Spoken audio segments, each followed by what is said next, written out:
કણ કણમાં શિવ છે, દરેક જગ્યાએ શિવ છે. વર્તમાન શિવ છે, ભવિષ્ય શિવ છે. બોલો હર હર મહાદેવ. ઓમ નમઃ શિવાય. તમામ ભક્તોને શ્રાવણ માસની હાર્દિક શુભકામનાઓ. સાથીઓ, આજે આપણે ભગવાન શિવની એક ખૂબ જ પવિત્ર કથા સાંભળવા જઈ રહ્યા છીએ. દુઃખ અને દરિદ્રતાનો નાશ કરનારી છે, જેનું વર્ણન શિવ પુરાણમાં પણ જોવા મળે છે. અને એવું કહેવામાં આવે છે કે જે કોઈ પણ આ કથાને શરૂઆતથી અંત સુધી સાચા દિલથી સાંભળે છે તો તેના ઘરમાં ક્યારેય કોઈ દરિદ્રતા નથી આવતી. આ સાંભળ્યા પછી રોગીને તેના બધા રોગોથી મુક્તિ મળે છે. માટે આપ સૌએ આ કથાને શરૂઆતથી અંત સુધી સાંભળવી જોઈએ. અને જો કોઈ વ્યક્તિ ભગવાન શિવની આ પરોપકારી કથા સાંભળે છે તો તેમની ભક્તિ ભગવાન શિવ પ્રત્યે 100 ગણી વધી જાય છે. જો તમે ભગવાન શિવના ભક્ત છો તો તમારે ભગવાન શિવનો અનાદર ના કરવો જોઈએ. પ્રિય દર્શક મિત્રો, હું ભગવાન શિવને પ્રાર્થના કરું છું કે હે ભોલેનાથ, જે કોઈ ભક્ત આ વિડીયોને લાઈક કરી વિડીયો પૂરો જોશે અને કોમેન્ટમાં સાચી શ્રદ્ધાથી હર હર મહાદેવ લખશે, તેમના ઘર પરિવારને સુખ, શાંતિ અને સંપત્તિથી ભરી દો અને તમારો આશીર્વાદ હંમેશા તેમના પર રહે. પ્રિય દર્શક મિત્રો, એક ગામમાં એક ગોવાળ પોતાની પત્ની અને બાળકો સાથે રહેતો હતો. તેને એક દીકરો અને એક દીકરી હતા. તે ગોવાળ હોવાથી તેની પાસે ઘણી ગાયો અને વાછરડા હતા. તે ગાયોને ચરાવવા જતો હતો અને ગાયોનું દૂધ, દહીં અને ઘી વેચીને પોતાના પરિવારનું ગુજરાન ચલાવતો હતો. તે જે કમાતો તેની પત્ની તેમાં સંતુષ્ટ રહેતી અને પોતાના બાળકોનું લાલન પાલન કરતી હતી. એક દિવસ તેની પત્ની ખૂબ બીમાર પડી અને તેનું મૃત્યુ થયું. હવે ગોવાળને પોતાના બંને બાળકોના ઉછેરની જવાબદારી આવી પડી. મિત્રો, એવું કહેવાય છે કે જો પિતાનું મૃત્યુ થાય તો માતા પોતાના બાળકોનો ઉછેર સારી રીતે કરી શકે છે, પરંતુ પિતા ભાગ્યે જ આવું કરી શકે છે. આ ગોવાળને પણ પત્નીના મૃત્યુ બાદ ઘણી મુશ્કેલીનો સામનો કરવો પડ્યો. તે ગાયો ચરાવવા જતો તો બાળકો માટે ભોજન તૈયાર કરી શકતો નહીં. બાળકો હજુ નાના હતા. દીકરી 7 વર્ષની હતી અને દીકરો 10 વર્ષનો હતો. થોડા દિવસ આવી રીતે ધીમે ધીમે નીકળી ગયા. પછી ગોવાળે બાળકોના ઉછેર માટે બીજા લગ્ન કરવાનું વિચાર્યું. એક દિવસ ગોવાળ પોતાના બાળકો પાસે ગયો અને બોલ્યો, બાળકો, જુઓ, મને તમારી સંભાળ રાખવામાં અને ભોજન બનાવીને ખવડાવવામાં ઘણી તકલીફ પડે છે. હું તમારી સંભાળ સિવાય બીજું કોઈ કામ કરી શકતો નથી. તેથી બાળકો, હું ઈચ્છું છું કે તમારા માટે એક બીજી માં લઈ આવું. જ્યારે બંને ભાઈ બહેન પોતાના પિતાના મોઢેથી આવી વાત સાંભળે છે તો તેઓ ખૂબ ખુશ થાય છે અને બોલે છે, પિતાશ્રી, અમને પણ સમયસર ભોજન મળતું નથી, જેના કારણે અમે સમયસર શાળાએ પણ જઈ શકતા નથી. તેથી તમે જેટલું જલ્દી શક્ય હોય તેટલું જલ્દી અમારા માટે માં લઈ આવો, જેથી અમારી સંભાળ સારી રીતે થઈ શકે અને અમારા ઉછેરમાં કોઈ કમી ના રહે. ગોવાળ પોતાના બાળકોના મોઢેથી આ વાતો સાંભળીને બીજા લગ્ન કરી લે છે. હવે ગોવાળની બીજી પત્ની ઘરે આવી ગઈ. તે ગોવાળના બાળકોને બિલકુલ પસંદ કરતી નહોતી. ગોવાળ પણ પોતાની બીજી પત્ની સાથે ખુશ રહેવા લાગ્યો. હવે ગોવાળ પોતાની બીજી પત્નીની બધી વાતો માનતો હતો. ધીમે ધીમે સમય પસાર થતો ગયો અને બાળકો મોટા થતા ગયા. દીકરો 14 વર્ષનો થઈ ગયો અને દીકરી 11 વર્ષની થઈ ગઈ. તેની સાવકી માતા દીકરાને બિલકુલ પસંદ નહોતી કરતી. એક વખત ગોવાળની પત્નીએ પોતાના પતિને કહ્યું, તમે ગાયો અને વાછરડા ચરાવવા જાઓ છો. હવે દીકરો મોટો થઈ ગયો છે. હવેથી ગાયો અને વાછરડા ચરાવવા આ દીકરો જશે. બિચારો દીકરો રોજ સવારે જંગલમાં ગાયો અને વાછરડા ચરાવવા જતો અને સાંજે ગાયો અને વાછરડા લઈને પાછો આવતો.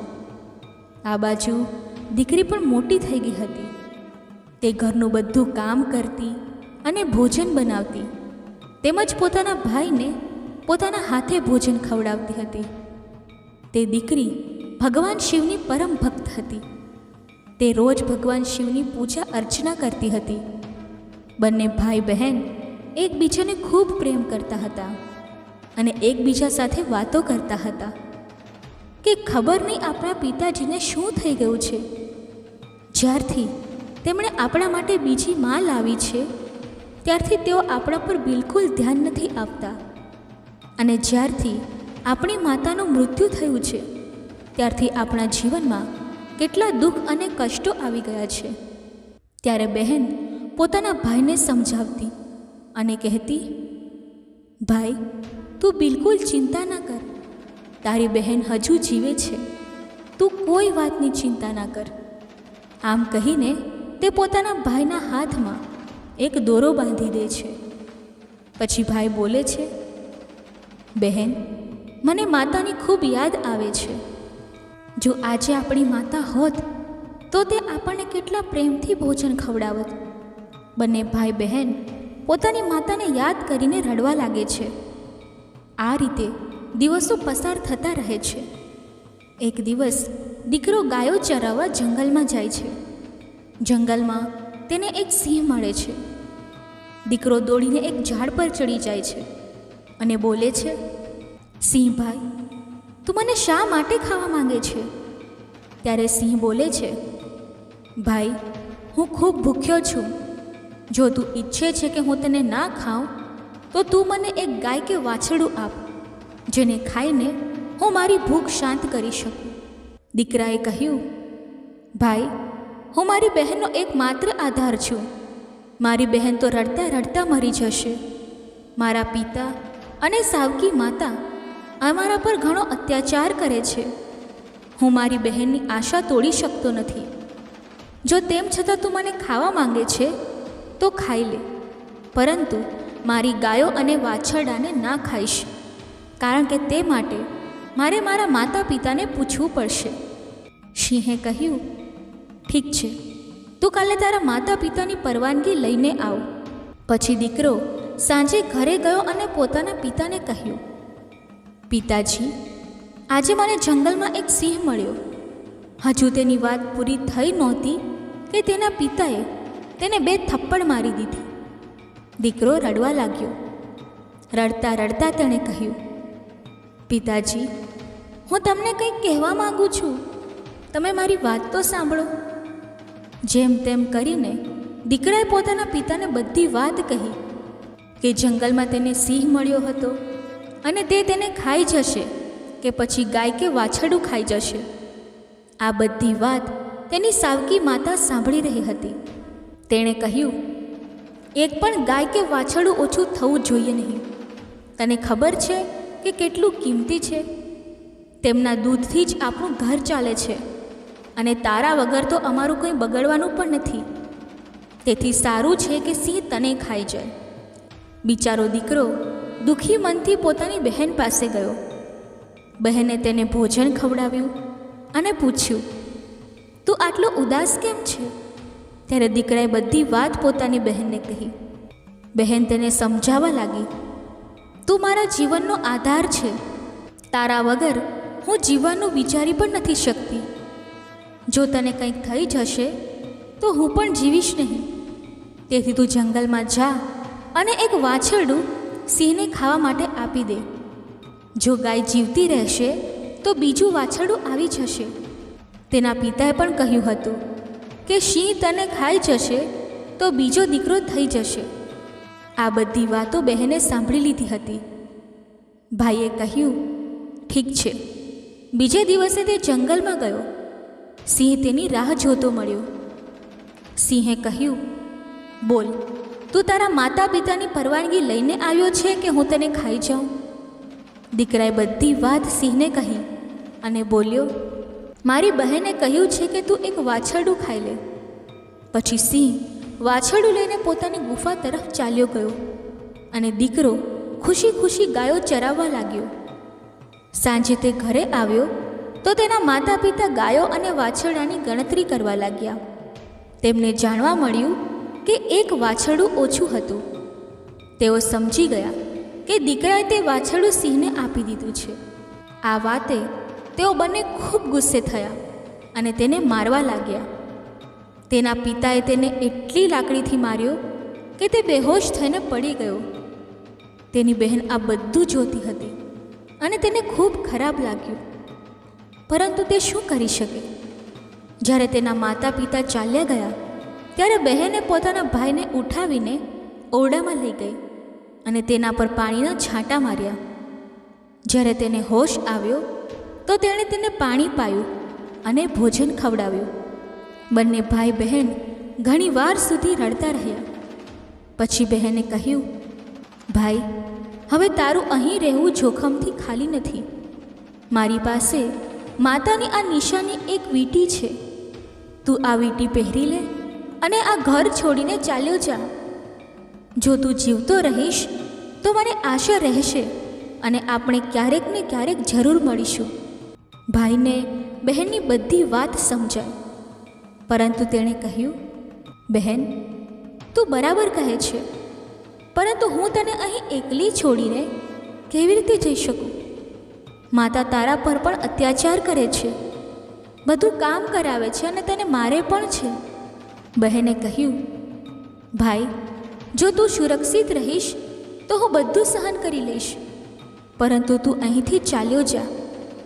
ભાઈએ બહેનની વાત માની લીધી અને એક દોરો લઈને બહેનના હાથમાં બાંધ્યો અને કહ્યું, બહેન, આ મારી નિશાની છે. જ્યારે આપણે મળીશું તો આ જોઈને એકબીજાને ઓળખીશું. તું આ દોરો તૂટવા ન દેતી. બહેને કહ્યું, ઠીક છે. જ્યારે બંને ભાઈ બહેન આ વાતો કરી રહ્યા હતા ત્યારે તેમની સાવકી માતા બધી વાતો સાંભળી રહી હતી. તે મનમાં વિચારવા લાગી, ઓહો, તો આ વાત છે. હું હવે આ બંનેને મજા ચખાડું છું. રાત્રે જ્યારે દીકરો અને દીકરી સૂઈ ગયા ત્યારે સાવકી માતાએ પોતાના પતિને કહ્યું, મારે આ દીકરાનું માંસ ખાવું છે. પતિએ કહ્યું, ઠીક છે, જો તારી આટલી ઈચ્છા છે તો હું હમણાં જ તેનું માંસ લઈ આવું છું. પિતા એટલો નિર્દય અને કઠોર હૃદયનો થઈ ગયો કે તેણે પોતાના દીકરાને ઉઠાવ્યો, બહાર લઈ ગયો અને કુહાડીથી તેના નાના નાના ટુકડા કરી નાખ્યા. પછી તે ટુકડા લઈને પોતાની પત્ની પાસે આવ્યો અને બોલ્યો, લે, આ ખાઈ લે. ત્યારે તેની પત્નીએ એ ટુકડાને રસોડામાં રાંધ્યું. પછી તેણે એક થાળી પોતાના માટે અને એક પોતાના પતિ માટે લગાવી. તે જ સમયે તેના મનમાં વિચાર આવ્યો કે ભાઈ બહેનનો પ્રેમ ખૂબ ગાઢ છે, તો બહેનને પણ તેના ભાઈનું માંસ ખવડાવવું જોઈએ. તેણે બહેનને બોલાવી અને તેના માટે પણ એક થાળી લગાવી અને કહ્યું, ખાઈ લે. બહેન વિચારવા લાગી કે આટલા પ્રેમથી તો માતાએ ક્યારે ભોજન આપ્યું નથી. નક્કી કઈ વાત છે. જ્યારે તે ભોજન ખાવા લાગી તો તેણે જોયું કે તેની થાળીમાં તે જ આંગળી આવી જેમાં તે વીંટી હતી. બહેન તરત જ સમજી ગઈ, કારણ કે તે સવારથી પોતાના ભાઈને શોધી રહી હતી, પરંતુ તે ક્યાંય દેખાયો નહોતો. તેની શંકા હકીકતમાં બદલાઈ ગઈ. તે વીંટી જોઈને હેરાન થઈ ગઈ અને અંદર જઈને જોર જોરથી રડવા લાગી. તે ભગવાન શિવને કહેવા લાગી, હે ભગવાન, આ શું થયું? આ લોકોએ મારા ભાઈને મારી નાખ્યો. હવે હું એકલી રહી ગઈ છું. તે રડતી હતી ત્યારે તેને વડલાઓની વાત યાદ આવી કે કોઈ મનુષ્યની મુક્તિ ત્યાં સુધી થતી નથી જ્યાં સુધી તેની અસ્થિઓ નદીમાં વિસર્જન ન થાય. તેણે વિચાર્યું, મારા ભાઈની હજુ મુક્તિ પણ થઈ નથી. આ લોકોએ તો તેને મારીને ખાઈ લીધો. તે જ સમયે તેણે તે આંગળી ઉપાડી અને ચાલતા ચાલતા એક નદીના કિનારે પહોંચી ગઈ. તે આંગળીને હાથમાં લઈને જોર જોરથી રડવા લાગી. તે ભગવાનને યાદ કરી રહી હતી, કારણ કે તે દીકરી ખૂબ જ ધાર્મિક હતી. તે રોજ ભગવાન ભોલેનાથની પૂજા અર્ચના કરતી હતી, સોમવારનું વ્રત રાખતી હતી અને હંમેશા ભગવાનને એ જ પ્રાર્થના કરતી હતી કે હે ભગવાન, મારા ભાઈની રક્ષા કરજો. તે દિવસે પણ તે રડતા રડતા કહેવા લાગી, હે ભગવાન, મારું આ સંસારમાં કોઈ નથી. એક ભાઈ જ હતો, તેને પણ તમે લઈ લીધો. માતાને તો પહેલાં જ છીનવી લીધી હતી. હવે હું કોના માટે જીવું? હું પણ આ નદીમાં કૂદીને મારી જાતને સમાપ્ત કરી દઈશ. પછી તેણે તે આંગળી નદીમાં નાખી અને ભગવાનને પ્રાર્થના કરી, હે ભગવાન, મારા ભાઈને મુક્તિ આપજો. તે જ્યાં હોય ત્યાં તેના આત્માને શાંતિ મળે. જેવી જ તે નદીમાં કૂદવા જતી હતી ત્યાં તેણે જોયું કે જે આંગળી તેણે નદીમાં નાખી હતી તે પોપટ બનીને નદીમાંથી બહાર નીકળી અને ઉડી ગયો. નદીની નજીક એક ઝાડ હતું, તેના પર તે જઈને બેસી ગયો. પછી પોપટે કહ્યું, બહેન, તું શા માટે દુઃખી થાય છે? હું તારો ભાઈ છું. તે ખૂબ સારું કર્યું કે તે મારી આંગળી આ નદીમાં નાખી, જેનાથી મારા આત્માને મુક્તિ મળી અને મને પોપટનો જન્મ મળ્યો. પછી પોપટે કહ્યું, બહેન, તું ચિંતા ના કર. હું પોપટ બનીને પણ તારી દરેક રીતે મદદ કરીશ. આપણે બંને સુખ દુઃખની વાતો કરતા રહીશું. આ જોઈને બહેન ખૂબ ખુશ થઈ ગઈ કે ચાલો, મારો ભાઈ તો મારી સાથે છે, પછી તે કોઈ પણ રૂપમાં હોય. પછી બહેન ઘરે પાછી આવી. સાવકી માતા તેની પાસે બધું કામ કરાવતી અને ખૂબ ખુશ થતી કે ચાલો, આના ભાઈથી તો છુટકારો મળ્યો. પરંતુ બહેન જલ્દીથી પોતાનું કામ પૂરું કરી લેતી અને બગીચામાં જતી, જ્યાં તેનો ભાઈ તેની રાહ જોતો હતો. બંને ભાઈ બહેન ખૂબ વાતો કરતા અને ભાઈ પોતાની બહેનને સારા સારા ફળો ખવડાવતો. શ્રાવણનો મહિનો ચાલી રહ્યો હતો. બહેન શ્રાવણમાં પૂજા અર્ચના કરતી, શ્રાવણ સોમવારનું વ્રત રાખતી અને પૂજા અર્ચનાના બહાને બગીચામાં જતી. ભાઈએ બહેનને કહ્યું, બહેન, તું ચિંતા ન કર. જો માતા પિતા તને અહીં ના આવવા દે તો હું ઘરની બહાર કોઈ ડાળ પર આવીને બેસી જઈશ અને આપણે બંને વાતો કરતા રહીશું. આ સાંભળીને બહેન ખૂબ ખુશ થઈ અને મનમાં બોલી, હે ભગવાન ભોલેનાથ, તમે મારા ભાઈને મારી પાસે મોકલ્યો. તમારો ખૂબ ખૂબ આભાર. તે ખૂબ ખુશ રહેવા લાગી. રક્ષાબંધનનો તહેવાર આવવાનો હતો, તેથી ભાઈએ વિચાર્યું, મારે મારી બહેન માટે કંઈક કરવું જોઈએ. જો મારી બહેન આ નિર્દય લોકો સાથે રહે છે તો જે તેઓએ મારી સાથે કર્યું તે મારી બહેન સાથે ના કરે. મારે તેમની પાસેથી બદલો લેવો જોઈએ. પછી તેણે ભગવાનને પ્રાર્થના કરી, હે ભગવાન, મારી બહેનની રક્ષા કરજો. તે એક લુહાર પાસે ગયો અને લુહારને કહ્યું, પિતાએ માર્યો, માતાએ મરાવ્યો. બહેન ખૂબ રડી. હું હરિયેલ પોપટ બનીને ઉડ્યો. લુહારે કહ્યું, તું શું બોલે છે? મને કંઈ સમજાતું નથી. પછી પોપટે ફરીથી એ જ વાત કહી. લુહારને પોપટની વાત સાંભળવાનું મન થયું. તેણે કહ્યું, પોપટ, તું મને તારી વાત વિસ્તારથી કર કે તું શું કહેવા માંગે છે. ત્યારે પોપટે પોતાની બધી વાત લુહારને કહી. લુહારે પોપટની વાત સાંભળીને કહ્યું, તારી વાત તો ખૂબ દુઃખદાયી છે. આ સાંભળીને મને રડવું આવે છે. તું કે, તું મારી પાસે શું ઈચ્છે છે? જો તું ઈચ્છે તો હું તારા માટે મારો જીવ પણ આપી શકું છું. પોપટે કહ્યું, મને કંઈ જ નથી જોઈતું.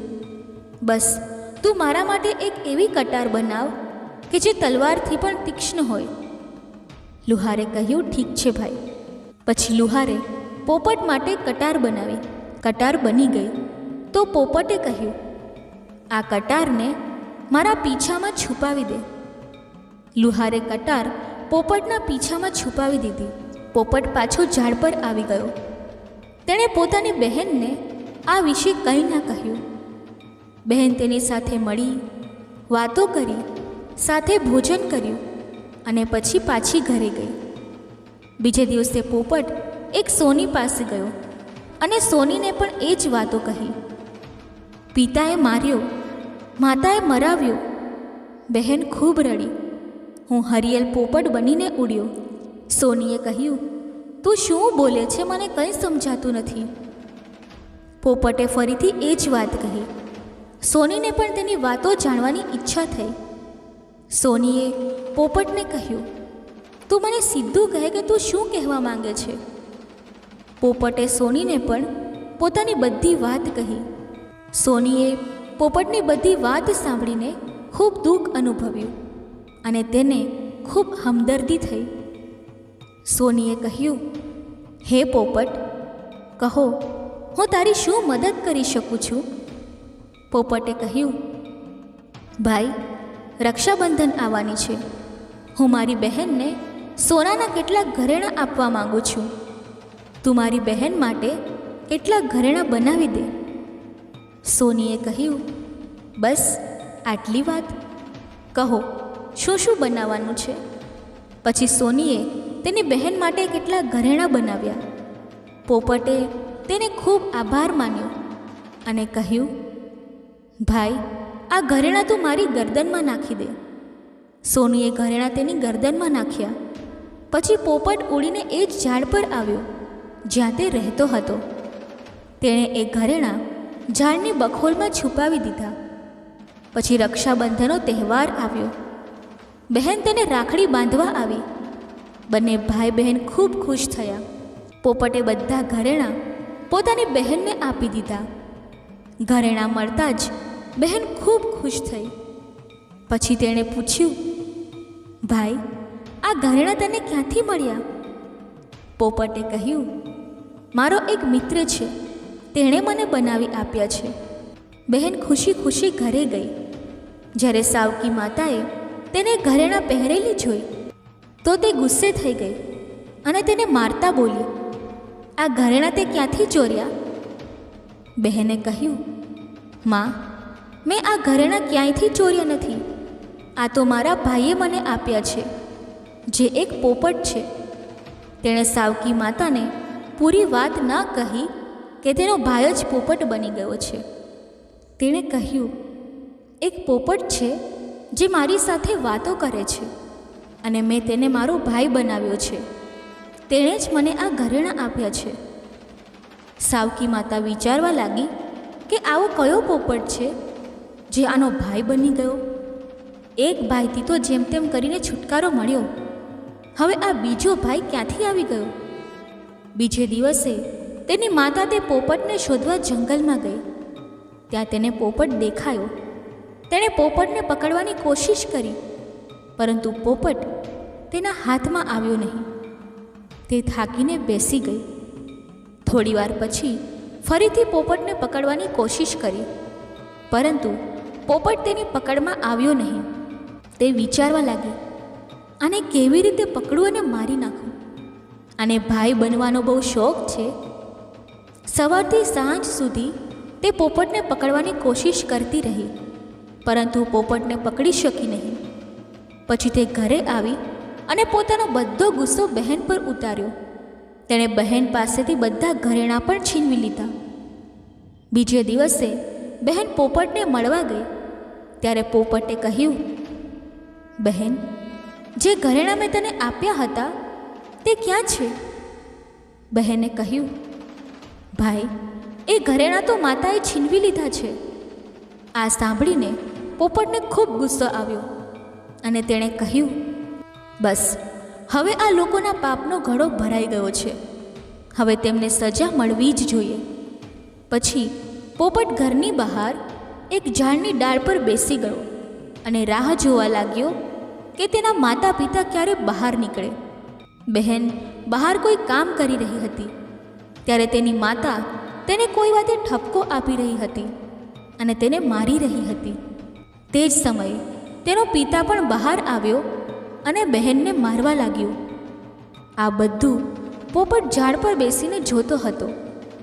તેનાથી આ બધું જોવાયું નહીં અને તે પોતાની સાવકી માતા અને પિતા પર ઝપટ્ટો મારવા લાગ્યો. તેના પીછામાં જે કટાર હતી તેણે તેનાથી બંનેની આંખોમાં હુમલો કર્યો. હવે બંને આંધળા થઈ ગયા અને તડપવા લાગ્યા. પછી પોપટે પોતાની ચાંચથી કટાર ઉપાડી અને તેમના પર હુમલો કર્યો. બંને જમીન પર પડી ગયા. પોપટે કહ્યું, તમે બંને ઘણા પાપ કર્યા છે, હવે હું તમને છોડીશ નહીં. ત્યારે બંનેએ કહ્યું, અમારી સાથે તારો શું વેર છે? પોપટે કહ્યું, તમે મને મારીને ખાઈ લીધો અને પૂછો છો કે મારો તમારી સાથે શું વેર છે? પછી બંને તડપતા તડપતા મરી ગયા. પછી પોપટે પોતાની બહેનને કહ્યું, ચાલ હવે આપણે અહીં નહીં રહીએ. જો આપણે અહીં રહીશું તો આપણા દુઃખો યાદ આવશે અને આપણે તેને ક્યારેય ભૂલી શકીશું નહીં. આપણે દુઃખી રહીશું. બહેને કહ્યું, હા ભાઈ, હવે આપણે અહીં નહીં રહીએ. આપણે એવી જગ્યાએ રહીશું જ્યાં કોઈ આપણને અલગ ના કરી શકે. પછી બંને ત્યાંથી ચાલી નીકળ્યા. ચાલતા ચાલતા તેઓ એક મંદિરમાં પહોંચી ગયા. પોપટે કહ્યું, બહેન, આનાથી સારી જગ્યા આપણને બીજે ક્યાંય નહીં મળે. હવે બંને ભાઈ બહેન તે મંદિરમાં રહેવા લાગ્યા. બહેન તો પહેલેથી જ પૂજા અર્ચના કરતી હતી. તે સોમવારનું વ્રત રાખતી હતી. હવે પોપટ પણ પૂજા અર્ચના કરવા લાગ્યો. નજીકમાં એક સરોવર હતું. તેમાંથી પોપટ પોતાના પીંછા ભીના કરી લાવતો અને શિવલિંગ પર જળ ચડાવતો. બહેન પણ ભગવાન શિવ અને માતા પાર્વતીની પૂજા કરતી હતી. આ રીતે બંને ભાઈ બહેનના દિવસો પસાર થવા લાગ્યા. તેમની સાચી ભક્તિ જોઈને એક દિવસ માતા પાર્વતીએ ભગવાન શિવને કહ્યું, હે સ્વામી, જુઓ આ ભાઈ બહેન કેટલા દુઃખી છે. તેમને જોઈને મને રડવું આવે છે. આ લોકો તન મનથી તમારી સેવા કરે છે. તમારે તેમનું દુઃખ દૂર કરવું જોઈએ. શિવજીએ કહ્યું, હે પાર્વતી, આ તો સંસાર સાગર છે. આપણે કોના કોના દુઃખ દૂર કરીએ? પરંતુ પાર્વતીજી હઠ કરવા લાગ્યા અને બોલ્યા, ના પ્રભુ, તમારે આ બંનેનું દુઃખ દૂર કરવું જ પડશે. ભગવાન શિવ પાર્વતીજીની હઠ આગળ માની ગયા. જ્યારે બંને ભાઈ બહેન પૂજા કરી રહ્યા હતા ત્યારે ભગવાન શિવ અને માતા પાર્વતી પ્રગટ થયા અને તેમને ઈચ્છિત વરદાન માંગવા કહ્યું. બહેને કહ્યું, હે ભગવાન, મને કંઈ જ નથી જોઈતું. હું ફક્ત એટલું જ ઈચ્છું છું કે મારો ભાઈ પહેલાંના રૂપમાં પાછો આવે અને અમને બંને ભાઈ બહેનને કોઈ અલગ ના કરી શકે. આ વાત સાંભળીને ભગવાન ભોલેનાથ અને માતા પાર્વતી ખૂબ ખુશ થયા. તેમણે વરદાન આપ્યું કે તારો ભાઈ પહેલાં જેવો હતો તેવો થઈ જશે. ભગવાન ભોલેનાથ અને માતા પાર્વતીની કૃપાથી તે દીકરો પહેલાં જેવો થઈ ગયો. હવે બંને ભાઈ બહેન ખૂબ ખુશ થયા. તેઓ ભગવાન શિવની પૂજા કરવા લાગ્યા અને ખૂબ પ્રેમથી રહેવા લાગ્યા. બોલો હર હર મહાદેવ. ઓમ નમઃ શિવાય. દર્શક મિત્રો, હવે આપણે ભગવાન શિવનું નામ સ્મરણ કરતા ભગવાન શિવને સર્વ દુઃખ દૂર કરનારી બીજી કથા સાંભળીએ. ગુજરાતના એક નાનકડા ગામમાં જેનું નામ સરસપુર હતું, ત્યાં રમેશ નામનો એક સુથાર રહેતો હતો. રમેશ એક સાદો અને ઈમાનદાર માણસ હતો. એનું જીવન લાકડાના કામમાંથી ચાલતું. એ દિવસ રાત લાકડાના ફર્નિચર, બારી બારણા અને ઘરની નાની મોટી વસ્તુઓ બનાવતો. એની કલા ગામમાં બધાને ગમતી અને લોકો એની પાસે ખાસ કામ લઈને આવતા. રમેશનું જીવન સરળ હતું, પણ તેના હૃદયમાં ભગવાન શિવ પ્રત્યે ઊંડી શ્રદ્ધા હતી. દર સોમવારે એ ગામના શિવ મંદિરમાં જઈને શિવલિંગ પર જળ ચડાવતો અને શાંતિથી પ્રાર્થના કરતો. રમેશની ઉંમર લગભગ 25 વર્ષની હતી ત્યારે ગામના એક સાદા પરિવારમાંથી સુરતી નામની છોકરી સાથે તેના લગ્ન થયા. સુરતી એક સરળ, નમ્ર અને ધર્મપરાયણ છોકરી હતી. એનું હૃદય શુદ્ધ હતું અને એ પણ ભગવાન શિવની ભક્ત હતી. લગ્ન પછી રમેશ અને સુરતીનું જીવન ખુશહાલ રીતે શરૂ થયું. બંને એકબીજાને ખૂબ સમજતા અને એકબીજાની ખુશીનું ધ્યાન રાખતા. સુરતી ઘરનું કામ સંભાળતી અને રમેશ લાકડાના કામમાં મગ્ન રહેતો. બંને દર સોમવારે સાથે મળીને શિવ મંદિરમાં જતા અને ભગવાન શિવની પૂજા કરતા. એક દિવસ રમેશને ગામના એક મોટા વેપારીએ મોટું કામ આપ્યું. એક શ્રીમંત પરિવાર માટે લાકડાનું ભવ્ય ફર્નિચર બનાવવાનું હતું. રમેશે આ કામ ખૂબ મહેનતથી શરૂ કર્યું. એ દિવસ રાત કામ કરતો, કારણ કે રમેશે આ કામથી ઘણી આશાઓ રાખી હતી, કારણ કે આનાથી એની આર્થિક સ્થિતિ સુધરી શકે તેમ હતી. પણ નિયતિને કંઈક બીજું જ મંજૂર હતું. એક દિવસ જ્યારે રમેશ લાકડું કાપવા માટે મોટી મશીન પર કામ કરી રહ્યો હતો, ત્યારે એક ભયંકર અકસ્માત થયો. મશીનનો બ્લેડ એના નિયંત્રણમાંથી બહાર નીકળી ગયો અને રમેશનો એક હાથ અને એક પગ ગંભીર રીતે ઘાયલ થઈ ગયા. ગામના લોકો તરત જ એને હોસ્પિટલ લઈ ગયા, પણ ડૉક્ટરે કહ્યું કે એનો ડાબો હાથ અને જમણો પગ બચાવી શકાય એમ નથી. આ સમાચાર સાંભળીને રમેશ અને સુરતીનું જીવન એકદમ બદલાઈ ગયું. જ્યારે રમેશ હોસ્પિટલમાંથી ઘરે પાછો આવ્યો, ત્યારે એની હાલત જોવા જેવી નહોતી. એનું શરીર અશક્ત થઈ ગયું હતું અને એનું મન નિરાશાથી ભરાઈ ગયું હતું. એક સુથાર તરીકે એની કલા એનું ગૌરવ હતું, પણ હવે એક હાથ અને એક પગ વગર એ લાકડાનું કામ કેવી રીતે કરે? ગામના લોકોએ પણ એને કામ આપવાનું બંધ કરી દીધું. ઘણા લોકો રમેશને હવે નકામો ગણવા લાગ્યા. સુરતીએ રમેશનો હાથ પકડીને ખૂબ હિંમત આપવાનો પ્રયત્ન કર્યો, પણ રમેશનું મન નિરાશામાં ડૂબી ગયું. એક દિવસ શ્રાવણ મહિનો શરૂ થયો. ગામમાં શિવ ભક્તો શ્રાવણ સોમવારના વ્રતની તૈયારી કરવા લાગ્યા. સુરતીએ રમેશને કહ્યું, આપણે પણ શ્રાવણ સોમવારનું વ્રત રાખીએ. ભગવાન શિવ આપણી મદદ કરશે. રમેશનું મન નિરાશામાં ડૂબેલું હતું, પણ સુરતીની શ્રદ્ધા જોઈને એણે હા પાડી.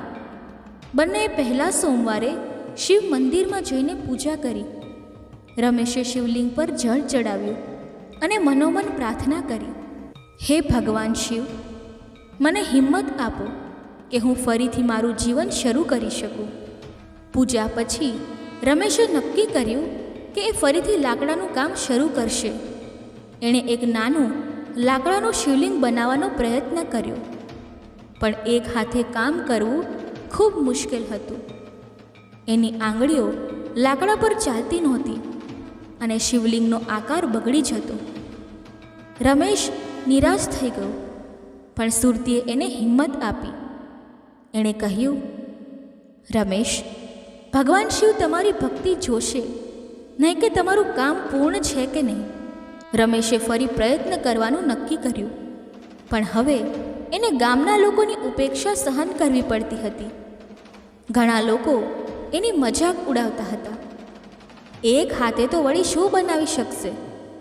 પણ ગામના મંદિરના મુખ્ય પૂજારી શિવદાસજી રમેશની હિંમત અને શ્રદ્ધાથી પ્રભાવિત થયા. એક દિવસ એમણે રમેશને મંદિરમાં બોલાવીને કહ્યું, રમેશ, તારી ભક્તિ શિવજી સુધી પહોંચશે. તું હાર ન માન, હું તારી સાથે છું. આ શબ્દોએ રમેશના હૃદયમાં નવો ઉત્સાહ જગાડ્યો. શ્રાવણનો બીજો સોમવાર આવ્યો અને રમેશ તથા સુરતીએ ફરીથી શિવ મંદિરમાં જઈને વ્રત રાખ્યું. રમેશે શિવલિંગ પર બીલીપત્ર અને દૂધ ચડાવ્યું અને તેના હૃદયમાં એક જ ઈચ્છા હતી કે એ ફરીથી પોતાની કલા પાછી મેળવી શકે. એ રાત્રે ઘરે પાછા ફર્યા ત્યારે રમેશે ફરીથી લાકડું હાથમાં લીધું. એણે એક નાની શિવ મૂર્તિ બનાવવાનો પ્રયત્ન કર્યો, પણ એનો એક હાથ અને શારીરિક અશક્તિ તેને રોકતા હતા. મૂર્તિનો આકાર બગડી જતો અને રમેશનું મન ફરી નિરાશ થઈ જતું. શિવદાસજી, જે મંદિરના પૂજારી હતા, તેમણે રમેશને એક ખાસ પ્રકારનું લાકડાના વેપારી પાસેથી અપાવ્યું, જે હળવું અને સરળતાથી કોતરી શકાય એવું હતું. રમેશે આ લાકડું લઈને ઘરે જઈને ફરી પ્રયત્ન શરૂ કર્યો, પણ ગામના લોકોનો વ્યવહાર હજુ પણ રમેશ માટે કઠોર હતો. ઘણા લોકો એની પીઠ પાછળ હાંસી ઉડાવતા. એક અપંગ માણસ શું મૂર્તિ બનાવશે? કેટલાકે વળી એવી મજાક કરતા, એક હાથે શું બનાવ્યું હશે? બગાડેલું લાકડું જ લઈ જતો હશે. આ વાતો રમેશના કાને પહોંચતી અને તેનું મન દુભાતું. રમેશની પત્નીએ એને હંમેશા હિંમત આપી અને કહ્યું, લોકોની વાતોનું ધ્યાન ન આપો, શિવજી તમારી સાથે છે. રમેશે સુરતીના શબ્દોને હૃદયમાં ઉતારી લીધા અને દરરોજ થોડું થોડું કામ શરૂ કર્યું. એક દિવસ શિવદાસજી રમેશના ઘરે આવ્યા અને એના કામની પ્રશંસા કરી. એમણે કહ્યું, તારી મૂર્તિમાં શિવજીની ઝલક દેખાય છે, પણ હજુ થોડી મહેનતની જરૂર છે. શિવદાસજીએ રમેશને શિવપુરાણની એક કથા સંભળાવી, જેમાં એક ભક્તની શ્રદ્ધાએ શિવજીને પ્રસન્ન કર્યા હતા. આ કથાએ રમેશના મનમાં નવો ઉત્સાહ જગાડ્યો. એમણે નક્કી કર્યું કે એ શ્રાવણના 3જા સોમવાર સુધીમાં એક સુંદર શિવ મૂર્તિ બનાવશે. શ્રાવણનો 3જો સોમવાર આવ્યો. રમેશ અને સુરતીએ ફરીથી વ્રત રાખ્યું. આ વખતે રમેશે પોતાની અધૂરી મૂર્તિ શિવજીના ચરણોમાં મૂકી અને પ્રાર્થના કરી, હે મહાદેવ, મારી ભક્તિ સ્વીકારો. મને શક્તિ આપો કે હું તમારી મૂર્તિ પૂર્ણ કરી શકું. શ્રાવણના 3જા સોમવારની રાત્રે રમેશે જ્યારે લાકડા પર કામ કર્યું, મૂર્તિનો આકાર હવે ધીમે ધીમે સ્પષ્ટ થઈ રહ્યો હતો. શિવજીના ચહેરાની ઝલક, એમની જટાઓ અને ત્રિશૂળનો આકાર રમેશના હાથે ઉભરી રહ્યો હતો. પણ હજુ પણ મૂર્તિ અધૂરી હતી અને રમેશને લાગતું હતું કે એનામાં કંઈક ખૂટે છે. એ રાત્રે થાકીને ઊંઘી ગયો અને સ્વપ્નમાં એને શિવજીનું એક દિવ્ય દર્શન થયું. શિવજીએ એને કહ્યું, રમેશ, તારી ભક્તિ મને સ્પર્શી ગઈ છે. ધીરજ રાખ, તારું કામ પૂર્ણ થશે. બીજે દિવસે સવારે રમેશ ઉઠ્યો ત્યારે એના હૃદયમાં નવો ઉત્સાહ હતો. એણે સુરતીને સ્વપ્નની વાત કરી અને સુરતીએ ખુશીથી કહ્યું, જુઓ, મેં કહ્યું હતું ને, શિવજી આપણી સાથે છે. રમેશે ફરીથી કામ શરૂ કર્યું, પણ ગામના લોકોની નકારાત્મક વાતો હજુ પણ એને પરેશાન કરતી. એક દિવસ ગામના એક યુવાને રમેશની અધૂરી મૂર્તિ જોઈને મજાક ઉડાવી, આવું લાકડું તો અમે બાળવામાં વાપરી દઈએ. આ વાત રમેશના હૃદયને વાગી, પણ એણે ચૂપ રહીને પોતાનું ધ્યાન કામ પર રાખ્યું. શ્રાવણનો 4થો સોમવાર નજીક આવી રહ્યો હતો. રમેશનું મન હવે શાંત અને ઉત્સાહથી ભરેલું હતું. એની અધૂરી શિવ મૂર્તિ હવે ઘણી હદે આકાર લઈ રહી હતી, પણ એને હજુ લાગતું હતું કે મૂર્તિમાં એક દિવ્ય ઝલકની કમી છે. તે દરરોજ લાકડા પર કામ કરતો અને દરેક કોતરણીમાં એ પોતાની શ્રદ્ધા અને ભક્તિ રેડતો. સુરતી એની પાસે બેસીને એની મદદ કરતી અને શિવજીના ભજન ગાતી, જેથી રમેશનું મન શાંત રહે. એની આંખોમાં રમેશની મહેનત અને શ્રદ્ધા પ્રત્યે આદર હતો. 4થા સોમવાર પહેલાં રમેશ અને સુરતી મંદિરે ગયા ત્યારે શિવદાસજીએ રમેશને મંદિરમાં થોડો વધુ સમય રોક્યો. એમણે રમેશને શિવજીની ભક્તિનું મહત્ત્વ સમજાવ્યું અને કહ્યું, ભક્તિ એટલે ફક્ત પૂજા નહીં, પણ તારા કામમાં પણ શિવજીની હાજરી અનુભવવી. તું જે મૂર્તિ બનાવે છે એમાં તારું હૃદય નાખ. આ શબ્દોએ રમેશને નવી દિશા આપી. એણે નક્કી કર્યું કે એ હવે મૂર્તિમાં પોતાની પૂરી શ્રદ્ધા અને ભાવનું રોકાણ કરશે. ઘરે પાછો ફરીને રમેશે રાત્રે શાંતિથી લાકડા પર કામ શરૂ કર્યું. આ વખતે એણે શિવજીની ધ્યાન મુદ્રા બનાવવાનું નક્કી કર્યું. એના હાથ ધીમે ધીમે ચાલવા લાગ્યા અને મૂર્તિનો ચહેરો વધુ સ્પષ્ટ થઈ રહ્યો હતો. શિવજીની આંખો, એમનું સૌમ્ય હાસ્ય અને જટાઓમાં ગંગાનો પ્રવાહ, આ બધું રમેશના હાથે આકાર લઈ રહ્યું હતું. પણ હજુ પણ મૂર્તિમાં એક દિવ્યતાની કમી હતી જે રમેશ સમજી શકતો નહોતો. એ રાતે જ્યારે રમેશ મૂર્તિ પર અંતિમ કોતરણી કરી રહ્યો હતો ત્યારે એના ઘરની આસપાસ એક દિવ્ય પ્રકાશ ફેલાયો. એને લાગ્યું કે જાણે કોઈ દિવ્ય હાજરી એની સાથે છે. એણે શિવ મંત્રનો જાપ ચાલુ રાખ્યો અને એના હાથ લાકડા પર એવી રીતે ચાલ્યા કે શિવજીની મૂર્તિનો ચહેરો વધુ દિવ્ય બનવા લાગ્યો. શિવજીની આંખોમાં એક ઊંડી શાંતિ અને જટાઓમાં ગંગાનો પ્રવાહ સ્પષ્ટ દેખાવા લાગ્યો. રમેશને લાગ્યું કે આ બધું એના હાથે નહીં પણ કોઈ દિવ્ય શક્તિથી થઈ રહ્યું છે. શિવજીના હાથમાં ડમરું, ગળામાં નાગ અને માથે ચંદ્રનો આકાર એટલો જીવંત લાગતો હતો કે રમેશની આંખો ભીની થઈ ગઈ. શિવ મૂર્તિ હવે લગભગ પૂર્ણ થઈ ગઈ હતી. શિવજીનો ચહેરો, એમની જટાઓ, ત્રિશૂળ અને નાગનો આકાર એટલો સુંદર બન્યો હતો કે જોનારની આંખો થંભી જાય. રમેશને પોતાની જાત પર વિશ્વાસ નહોતો કે આ કલાકૃતિ એના હાથે બની શકે. એણે મૂર્તિને નમન કર્યું અને કહ્યું, હે મહાદેવ, આ તમારો ચમત્કાર છે. એવી અદ્ભુત મૂર્તિ તૈયાર થઈ જેને જોઈને રમેશની પત્નીની આંખમાંથી હર્ષના આંસુ વહેવા લાગ્યા. એને ખાતરી હતી કે આ બધું શિવજીની કૃપાનું પરિણામ છે.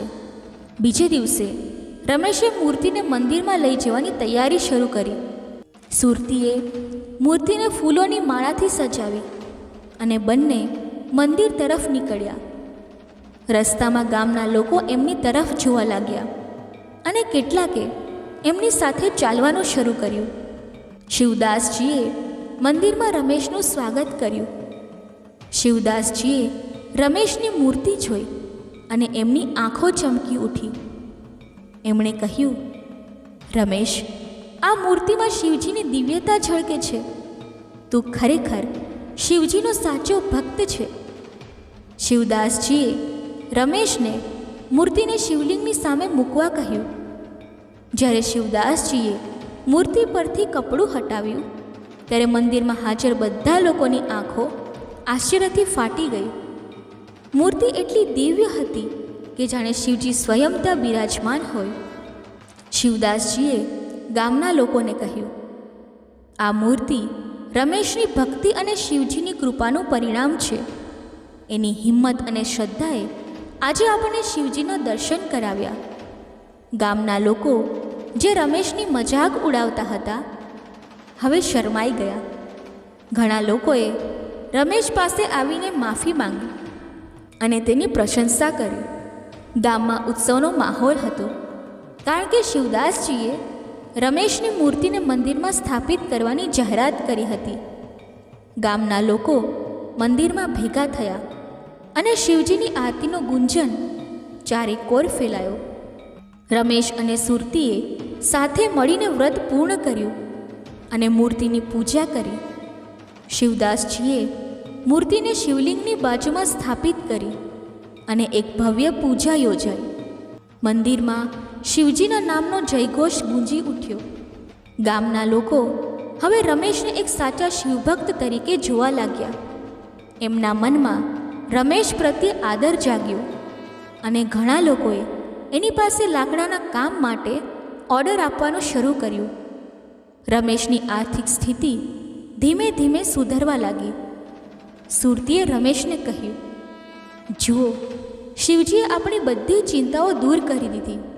રમેશે હસીને જવાબ આપ્યો, આ બધું શિવજીની કૃપાથી સંભવ થયું. શિવદાસજીએ રમેશને બોલાવીને કહ્યું, રમેશ, તારી ભક્તિએ શિવજીને પ્રસન્ન કર્યા. આ મૂર્તિ હવે ગામના લોકો માટે પ્રેરણારૂપ બનશે. રમેશે શિવદાસજીના ચરણોમાં નમન કર્યું અને કહ્યું, આ બધું તમારા માર્ગદર્શન વગર શક્ય નહોતું. ગામના લોકો હવે રમેશની મૂર્તિની પૂજા કરવા મંદિરમાં આવવા લાગ્યા અને એ મૂર્તિ ગામનું ગૌરવ બની ગઈ. રમેશનું જીવન ફરીથી ખુશીઓથી ભરાઈ ગયું.